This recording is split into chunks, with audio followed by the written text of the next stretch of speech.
নমস্কার, doctor Uttiyo Gupta, consultant endocrinologist, Manipal hospital, EM bypass, Kolkata. আমরা আজকে আলোচনা করছি ডায়াবেটিস এবং লাইফস্টাইল ডিসঅর্ডার নিয়ে। যাদের যে কোনো লাইফস্টাইল ডিসঅর্ডার আছে, including diabetes and cardiovascular disease, আমাদের প্রত্যেকের উচিত একটা সুস্থ জীবনযাত্রা ফলো করা, যেরকম সবাই বলছেন।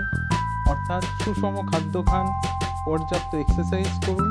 যদি আপনার ডায়াবেটিস বা হার্টের প্রবলেম থাকে, যথাযথ সময় চিকিৎসকের পরামর্শ নিন।